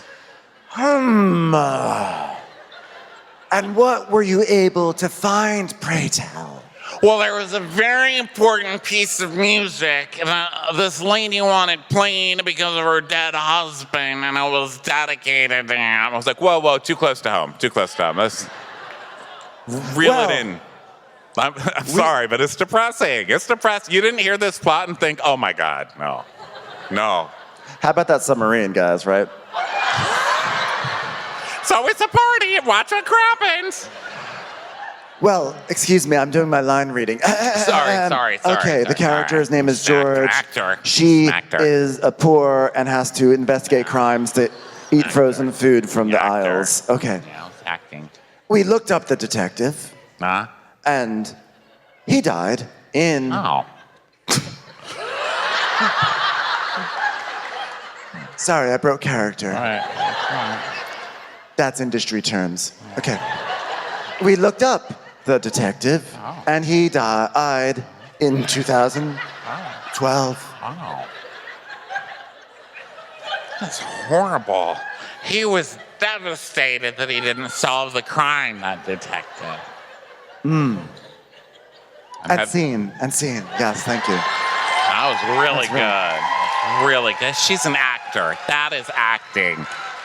So the coach, Better Business Bureau, I'm not even Lauren. kidding, I'm calling it. So the coach is like, okay, well, that was good. I felt like that was good, first of all. But where's your reporter voice, okay? Because all reporters have that voice. It's usually a law reporter voice. I'm a reporter. Welcome to the news. I'm reporting. Taylor's like, Heather's just like, oh my God. You know, just because you fly coach doesn't mean you are a coach. So that was very down and grounded, but like I feel like being able to tap into your breath support is important. This is the biggest phony actor coach thing when they're like, you're not breathing right. Listen, are you fucking alive right now? You're breathing, okay? That's it. You're breathing right. You're not dead. People who breathe wrong, they're dead. Okay? Save yourself $50. So she's like, you need to breathe from your vagina. Taylor's like, Okay. I've never been more jealous of vaginas. I mean, I've thought of it before. Like, I wish I had a vagina just because, like, so many hot guys love them. they do. But I've never, like, actually been jealous. But this, I was like, vaginas breathe? She's like, ha! Huh. Ha! Huh. Ha! I was like, get that vagina and Mentos. Stop breathing in my face, lady's vagina. That was rude. And she clearly must actually, I actually think she must be onto something because Heather all of a sudden has to jump in and be like, okay, professional actor here. I just want to add, all of these things, they warm up your lips and your tongue. Your tongue. So I guess I'm a coach too, I guess. Yeah. That's what I'm saying. And also they say that blowjobs help open your throat. Heather's like trying to bring it back, right? And this lady won't let her. She's like, oh, really? I'm going to top you with my vagina Mentos. Blowjobs help you open your throat because there's a dick in it. It's not like your throat just becomes relaxed and more open and you like give a blowjob and you walk around with a hole in your fucking face. Well, we don't know what sort of movie this is. What is she talking about? Nothing opens your throat like having it punched by like a small fucking... The fuck kind of acting class is this? I mean, we know how you got Pretty Woman, Lady in a Yellow Dress, but otherwise. So Taylor's writing it down. Anyway, that is good advice to be. That's the first good advice that she's given. You want roles in this town? Learn how to give a good blowjob. All right? Yeah. So Taylor's like, well, I'm not very good at that. I was like, why are we not rolling the footage of Taylor and the cotton candy?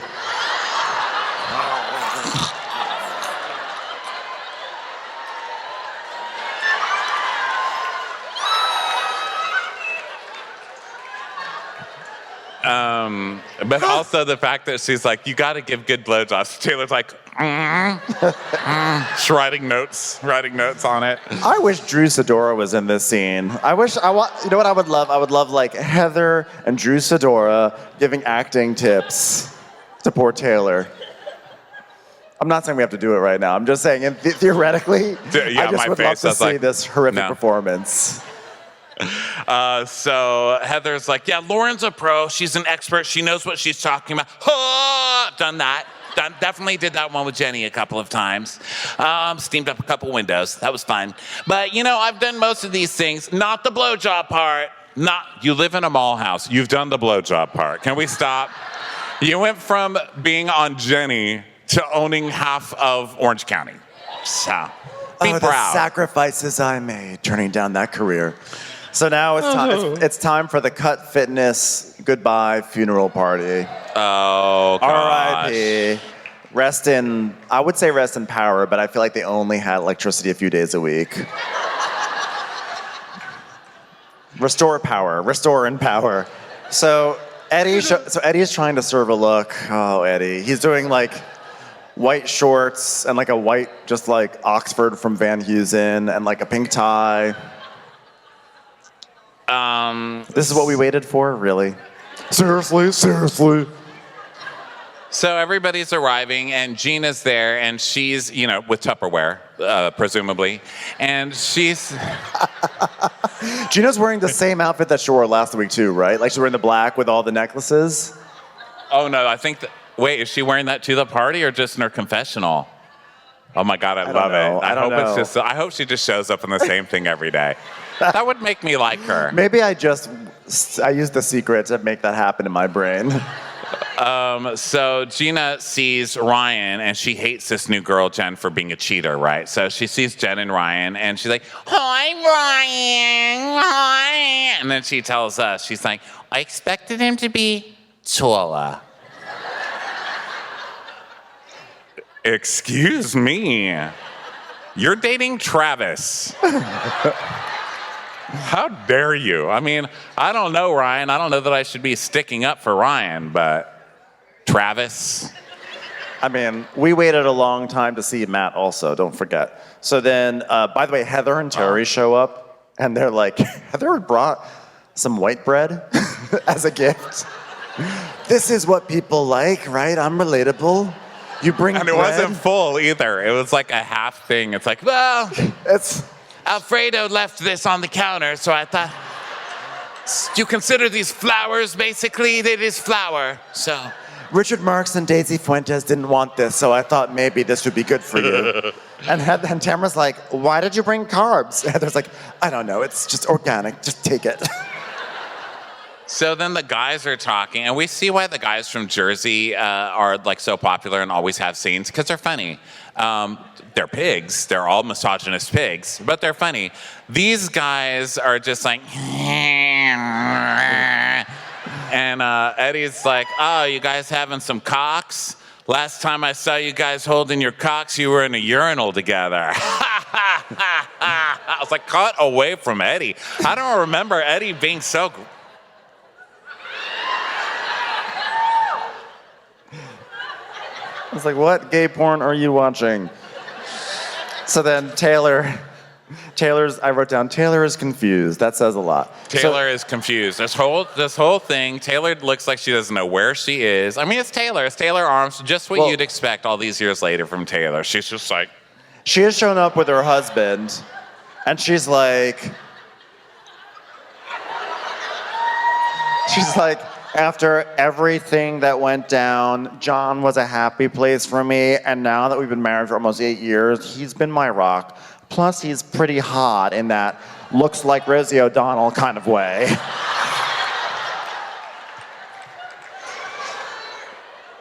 I always thought about this. One of my friends growing up, I was always like, oh my God, I'm like so fat. I'm never going to have anybody. And she said, Ronnie, not everybody has to fuck you. Just one person. You just need one person in this world who wants to fuck you. And I was like, that is the most amazing advice I've ever been given. Just one. Just one. I mean, it turns out that person was me. But I just feel so much freer now. Anyway, so Heather sees Tamra and she's like, oh my gosh, this is Cut Fitness. Look at this. She's just throwing dollars on the ground. Look at all this space. You could probably fit about 12 maids in here. Bed there, bed there, bed there. Is Gina sleeping here yet? Is this Gina's bed? It's like, that's right now, bitch. Oh, give that bread to Gina. I think she wants it. So they talk about the good old times, kicking Alexis out after they were bullying her. I love that. Tamara's like, everybody come to my gym because we're going to have a party at my gym. And then Alexis comes and she's like, get out, you stupid, fake, ugly bitch. Alexa's like, I am gladly leaving and I'm going to go to the city of Guatemala. And Alexis, Butterbuns is like, you're bullying me. You guys are bullying me. I had to take Xanax for it, Tamra. And Lydia was there. Man, God, can you believe so much has happened on this show? So, murmurs. Everyone's like, Lydia. I know. It was like, whoa. That was that season. That's when the murmuring began that season. Yeah. But we didn't realize how good we had it. I mean, now I'm like, oh my God, it's like I Love Lucy. You know, you're like, oh, everything was so hilarious. But at that time, we were like, this show's dead. So Heather goes, you want to know something, Tamra? It's an ending, but it's also a beginning. And you've done a lot. You know, you put some equipment in a room with warped floors. You got about 5 customers over 10 years. You crushed it. The floor. You crushed the floor. I'm seeing a lot of cracks. Enter Ryan. Yeehaw. How are you going to have a Pride Month in America with a transphobic, homophobic, racist motherfucker in a cowboy hat on a Real Housewives show? Go fuck yourselves. Listen, Bravo, I love you, but you can't just fire Ramona for 2 weeks and then pretend that everything's okay and then rehire her. I mean, granted, let's not get into that. But Ryan, are you just trying to remind us that there are worse things in the world than Ramona Singer? Because mission accomplished. Fuck that guy. Yeah, truly. And he's like, I'm working in a farm down the street. I was like, you are working in a Shell station. Get the fuck off my television. Fuck that, man. But given that he is on the show, Tamara's like, Ryan started working at a ranch 2 years ago. He actually went in there for dressing and came out with a job. And he absolutely fell in love with it. So we get a flashback of Tamara going to the ranch. And Ryan's like, yeah, here are the stables. And like, that's a mule. That's a cross between a donkey and a horse. Because the mom was a horse. What? The mom was a whore? Ha! He's like, a horse. But also a whore. It was a very, very slutty horse. On this ranch, I've learned not to judge that mule just because his mama was a horse. I've really. Tamara's like, oh my God, he's come so far. Give him a spinoff. So Gina is into this whole ranch vibe, Tamra. And Tamara's like, yeah, well, Eddie and I have talked about like buying property in Montana. Go, bye. Well, bye. Make sure there's room on the top of the car to tie Ryan to and take his ass out of here. Talk about Brokeback Mountain. So, I think that was Wyoming.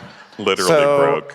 So I actually thought this was very funny because one thing we didn't mention was that in the Taylor and Heather scene, Taylor was like, she kept on saying not only like you should take this role, but like you can come to Oklahoma. You gotta come to Oklahoma. So she was clearly angling to be like, cash trip anyone? Cash trip to my movie set? And then here comes Tamra being like, who wants to go to Montana, bitch? for a dude ranch. She basically took Taylor's idea and sent it north. It's not fair. So not only are you bringing Ryan back, but now we have a girls' trip centered around his life choices. How many different ways can I say fuck you in this one episode? So anyway, I'll get past that. But then Sandy and her new boyfriend come like on skateboards up to the table. Hey, old people, two youngins just showed up. It's me and David over there. Okay, guys, good to see Dubrow. everybody. I'm fucking the guy who holds the gelatinous chicken in the Costco. Hot motherfucker. Hey, remember the guy from Clueless, the dad? Here he is in Abercrombie. So Shannon pulls up, and because it's like wacky clown dramatic music, it's like da-dong, ding, ding, ding, ding, ba-dum, ba-dum, ding, ding. Shannon's like, oh, Well, look, there's a sign there. the sign says, granted, it's not the easiest sign, okay? It's not but great it says, typography. we cut the logo of Cut Fitness. We cut it close, in parentheses, with a D at the end. Closed. We cut it closed. It could have used doesn't some make punching sense. up. It was a good first draft.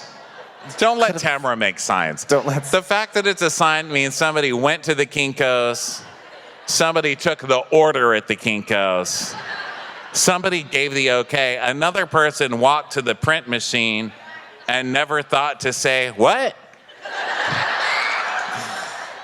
So Shannon reads, he goes, Hell, it closed. We it closed. We it closed. Ah, it's like slang.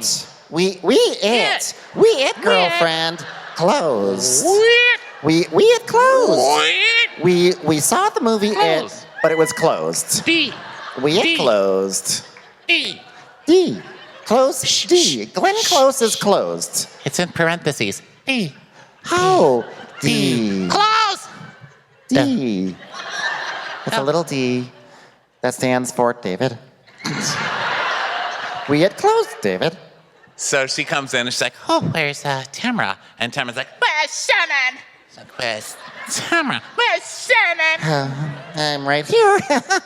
Tamara's like, you look so skinny. Like she's really laying it on thick, She's like gonna go right for the most important, bullet points there. Thank you so much for coming. It's amazing to see John. Hi, John. Eddie, would you bring some toothpicks to hold John's eyes open, John? Good job. Wow, brother, I'm sorry, Shannon. Really, I was going through things. The gents. Well, thank you. I don't know if you heard, but it is closed, whatever it is. Just letting you know, it's outside. and Tamra, this is so Tamra. She's like, I'm sorry, but you know how much I was going through. okay, Tamra, no one cares still. Like, Shannon's not going to break. And Shannon's trying to be strong. She's like, Well, I appreciate the apology. Is there any more there? Is this a Mad Libs where I fill in all the adjectives as usual, or are there just more sorries to fill this page? Waiting. To be continued. It's not closed on this point. So then Gina walks up to Heather, like eating the white bread, and she's like, oh my God. Love this home pride, which reminds me to be a realtor. But anyway, do you follow Jen on social? Heather's like, social, yes. The Insta talk. Yes, I do. So, did you see that post that she posted the other day? Because it was like, oh my God, we're so proud of how it's still open. Did you see that? She's like, I have an economy blocker on my feed. So I could extend my search results, but it hurts. It clogs things up. Could you just show me on your little Sam? Is it Sam who sung? Who sung? Who sang? Do that. Do they have a coach? Do they deal with the girl from Pretty Woman, the musical? You just see that lady in the background like, So she's like, oh my God, well, it was in a yoga studio and it was kind of braggy about how they spent all this money. Okay, so we get to see the TikTok video of these three crazy rubber-faced white ladies. Yes. Okay, so it's all the ladies from outdoor yoga, which is horrifying. Their faces are like half like this now because they're melted from being in 100-degree weather doing yoga. and they're all in like white pants, and their weaves are just all Ziploc bags. I mean, they're terrible weaves. It was like a welcome to the cult video, you know? Yes, it was. It was like that lady with the Dawn with the Shamblin with the big tall hair or whatever. So they're like that kind of lady, and they're like jumping up and down, and they're playing like gospel music. Yeah. And it's a crazy video. So Heather's like, whoa, what does this say? I don't have my prop glasses. So, and it says, we're so proud to still be here. And Gina's like, I mean, the day before you go to your friend's party about the closing down of a gym, that's just like rude, by the way. whatever. You're getting a real estate license, and she just lost her real estate. So where's your fucking guilt trip, Gina? So Gina's trying to stir something up, you know? This is not Gina's strong suit, though, okay? So everyone is sitting down at the hibachi table, because there's, by the way, a hibachi table. Fucking hibachi like table. on the rubble. First of all, tacky. Second of all, your faces. Have you seen your faces? You can't have things being thrown at them, okay? What are you trying to do? It's like putting a birthday candle next to a volcano. Like, you don't do that. So Gina leans into Emily. It's like, this is where we met. I'm like, this place should have been closed down years ago then. Yeah, really.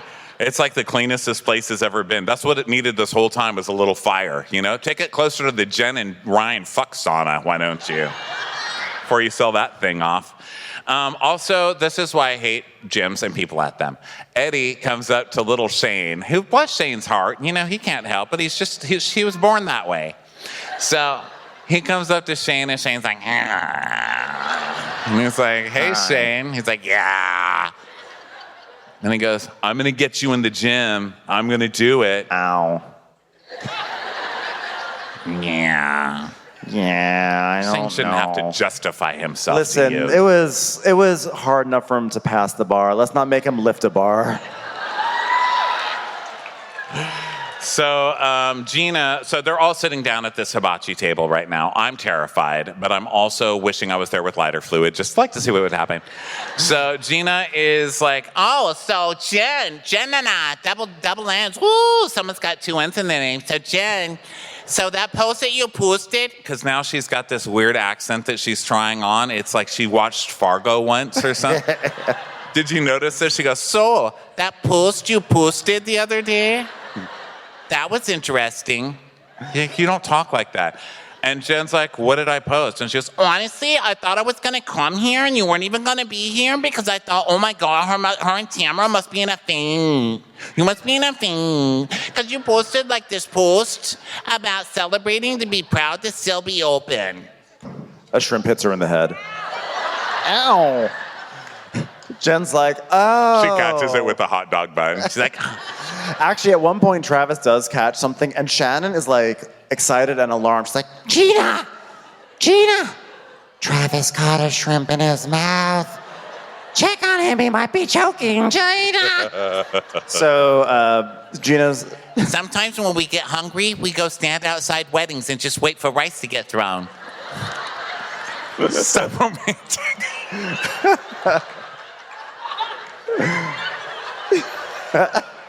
They're just street urchins. So Gina's like, I'm sorry I brought this up. I just can't help myself. Ow. So then Emily's like, what happened? So Jen's like, oh.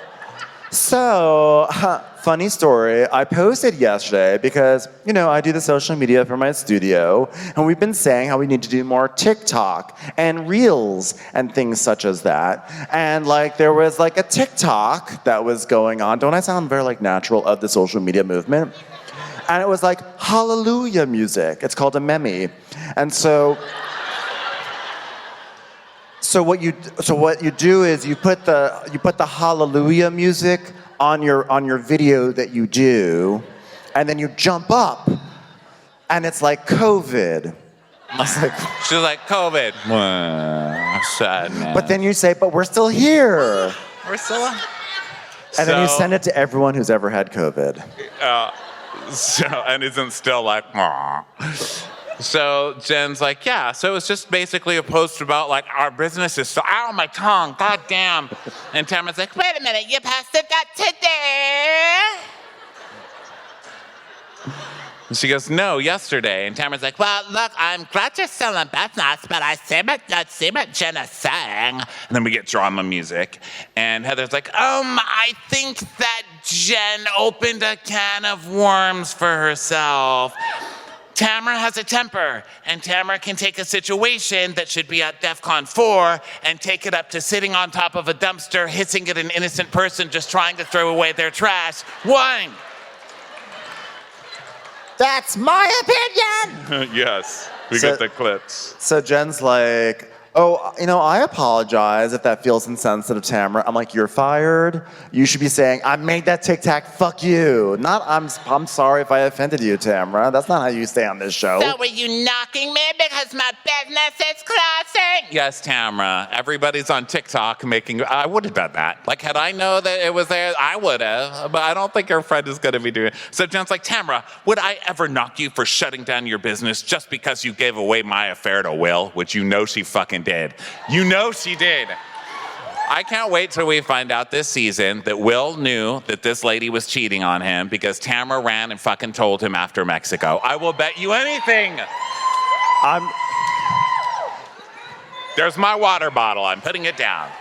I guarantee you Tamra will be at the reunion and say, I didn't know about the affair until I got a phone call late at night saying Ryan was having an affair with Gretchen Rossi.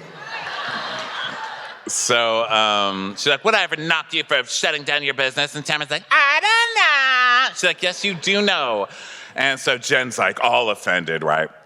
So then Gina's like, well, Jen says, that's crap. And Gina, that's crap for you to say. And she goes, yeah, but you were the one who did it. You posted it. You posted it. Tamra's like, excuse me, I want to be the one to start the fight with her, not you, Gina. So she's like, you know what, maybe it's bad timing. I'm going to pretend like I'm being nice to you right now before I go at you later in the episode, okay? Maybe it's just bad timing, bitch. Bad timing. So Jen's like, well, I'm sorry for the bad timing. And Gina's like, okay, well, I guess that was a non-starter. Okay, whatever. Pass me the white bread, please. So basically, they get over it. Like, Tamra's not going to start a huge fight tonight. She's like, I still got a whole season left, bitch. So then you're like, oh, well, that was a nice episode. But wait, there's more, bitch. Let's go over to the macaron table. So they go over to, by the way, please never let me eat macarons at like a construction site for a gym or a demolition site. They're at the macarons. Well, I'd like to congratulate Costco at getting so good at macaron because I used to struggle to make those fucking cookies. And then Costco comes out with perfect ones for like 25 cents each. And Tamra's like, thank you, Costco. Because you know Sandy brought those, first of all. And they had like the little Cup Fitness logo on the macaron. I was like, wow, the fanciest macaron I've ever seen. Cup Fitness, the discount now closed gym. Francis proud. So Tamra's like, so people who are standing around me, do you hear that Jen met her Ryan at the gym? Yeah, it got weird between us because we were like friends with her husband Will at the time, and then she started dating Ryan, and it just got messy, and I didn't even know how that even happened. I was like, it was you. You were the one who made it messy. Yeah, you were the one. And Gina's like, oh yeah, it's messy because that's how divorce is. You know, divorce, infidelity, it's all messy. I was like, go away, you have pudding in your hair. The hibachi chef threw pudding. Catch this in your mouth. So Emily's like, wait a minute, so whoa, I'm completely out of it. What are you guys talking about? So Jen's like, well, I would ask my husband, like, why don't we ever go out? Why don't you want to take me out? Why don't we have friends? And Tamra's like, you guys wouldn't go out ever? She's like, no, never. She goes, yeah, she was in a bad marriage, you guys. She goes, no, it wasn't really a bad marriage. It was a sad marriage, you guys. No, it wasn't really sad. She was a desperate, sad, cold, lonely woman. The only place she could stay warm was in a sauna with a dick in her mouth. Thankfully, though, she's got a really loose throat now, so. So Gina walks away. She's like, I'm not going to stand here and pretend like infidelity is okay. Oh, okay. Okay, go stand over there. Honey, you're in Orange County. What do you think happens in this town? I don't think there is anybody allowed on their first, wife in this town. Oh my God, did that spit get all the way to you? Please say it didn't. That flew. That spit was like its own little plane that you buy in the 7-Eleven where you have a little remote control. It's like... Sounds like someone was breathing from his vagina. That spit doesn't travel with just a typical lung breath. So Shannon is trying, I'm sorry, Tamra is trying to just basically be like, John's a cheater. Everybody knows that John's a slut and a cheater. Say it, John. Say it. Say it, John. Tell everybody, slut. No, I was Slut. not. I was not a cheater. She's a slut. I was not. She's a cheating slut. No. Say it, slut. No, I wasn't. Slut. I'm. Slut. No. By the Slut. way, can I adopt your chair? No. Slut. So Jen is like. Slut. No. Ryan and I weren't okay. Swear to God, Ryan and I, we touched fingernails once, and that was it. We never even kissed. We didn't even look at each other. We put up a cloth next to each other and just talked through it, okay? It's totally a cool thing. I know you didn't just talk because we've seen Ryan talk. That's not a fuckable talk. You know what I mean? He talks like this. Like there's spit flying at you. It's not a person you see talk and you're like, I want to fuck that talker. You know what I mean? So we know she's lying. But also, it's a party, and it's none of your business. So right. Emily says, coming up next, Emily badgers the witness. So we get a little thing that's like badgering the witness at the bottom of the screen. And Emily's like, okay, so the timeline. When you met Ryan, was it before or after the 6th time that Shane took the bar?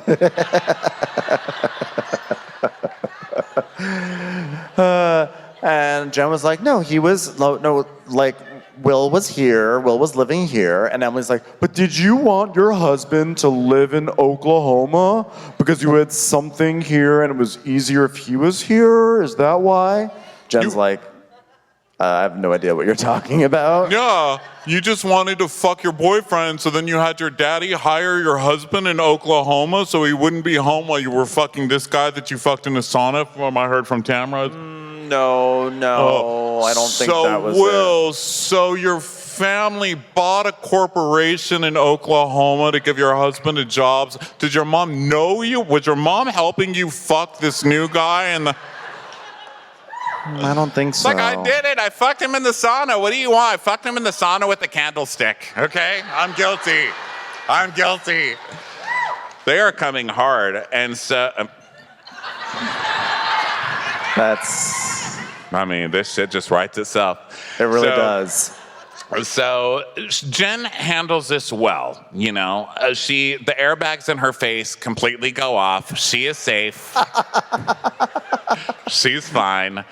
And Emily's like, okay, well, it just seems convenient, but okay, I guess I get it. And Jen's like, yeah, didn't cheat. So now Tamra's whole thing, the way she operates is she just sort of starts to insinuate things in one episode. And about 3 episodes from now, it's gonna be a full-fledged thing. So now she tells us, well, Ryan started coming to our gym during the pandemic. And I think it was April or May, but then by October, her husband caught them in the car together. So this is gonna be the source of the scandal. I told you this is her fault.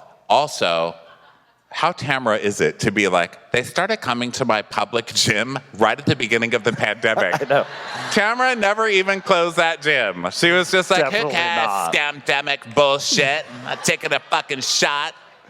You know, if I take a shot, it's going to be your dick in me, Eddie. He's like, yeah, baby, I'll give you a shot right here.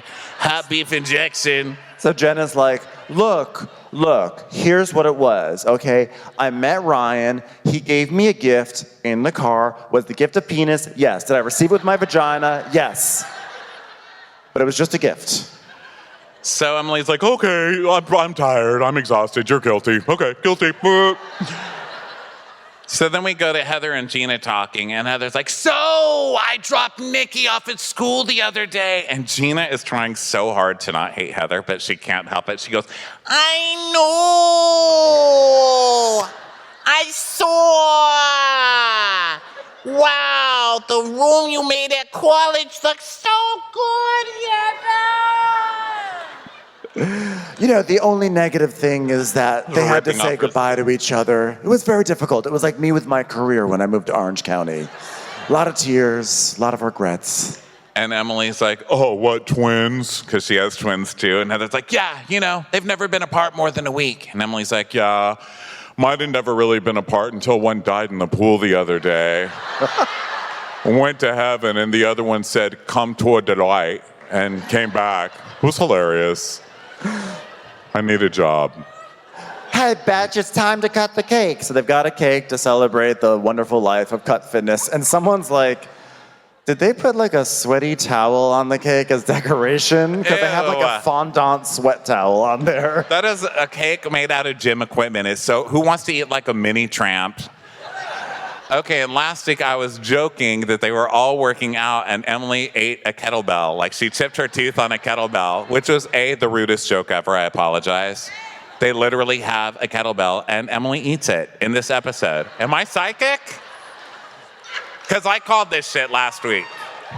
I mean, how do you call that? It's true.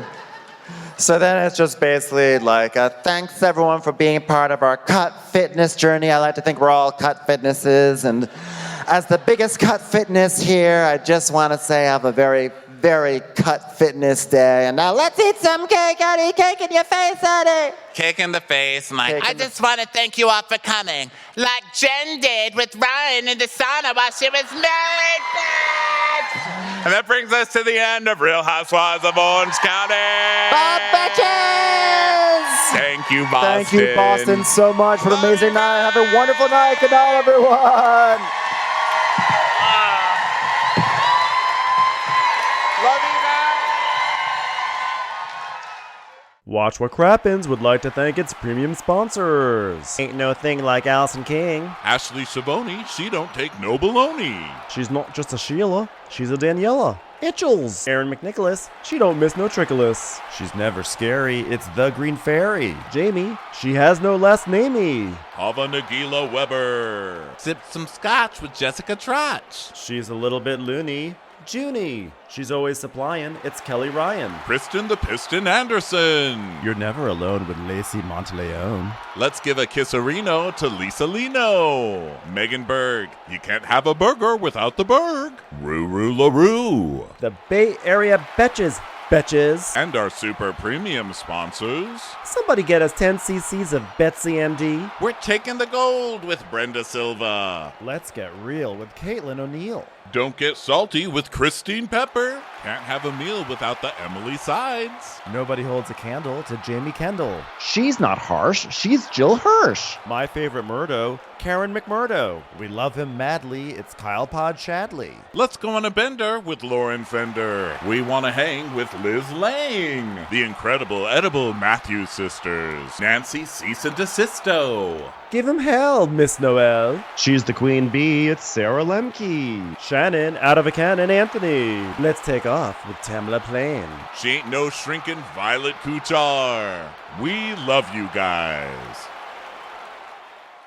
Hey, Prime members, you can listen to Watch What Crappens ad-free on Amazon Music. Download the Amazon Music app today. Or you can listen ad-free with Wondery Plus in Apple Podcasts. Before you go, tell us about yourself by completing a short survey at Wondery.com/survey. Celebrity beef, you never know if you're just going to end up on TMZ or trending on Twitter or in court. I'm Matt Belisai. And I'm Sydney Battle, and we're the hosts of Wondery's new podcast, Dis and Tell. Each episode explores a different iconic celebrity feud. From the build-up, why it happened, and the repercussions. What does our obsession with these feuds say about us? We're starting off with a pretty messy love triangle between Selena Gomez and Justin and Hailey Bieber. A seemingly innocent TikTok of Selena talking about her laminated eyebrows. It snowballed into a full-blown alleged feud. But it doesn't seem like fans are letting up anytime soon, despite both Selena and the Biebers making public statements denying any bad blood. How much of this is teen jealousy and lovers quarreling, and how much of it is a carefully crafted narrative designed to sell albums? Follow Dis and Tell wherever you get your podcasts. You can listen ad-free on the Amazon Music or Wondery app. Raising kids can be one of the greatest rewards of a parent's life. But come on, some days parenting is unbearable. I Love My Kid, But is a new parenting podcast from Wondery that shares a refreshingly honest and insightful take on parenting. Hosted by myself, Megan Gailey, Chris Garcia, and Kurt Braunohler, we will be your resident not-so-expert experts. Each week, we'll share a parenting story that'll have you laughing, nodding, and thinking, oh yeah, I have absolutely been there. We'll talk about what went right and wrong. What would we do differently? And the next time you step on yet another stray Lego in the middle of the night, you'll feel less alone. So if you like to laugh with us as we talk about the hardest job in the world, listen to I Love My Kid, But wherever you get your podcasts. You can listen ad-free on the Amazon Music or Wondery.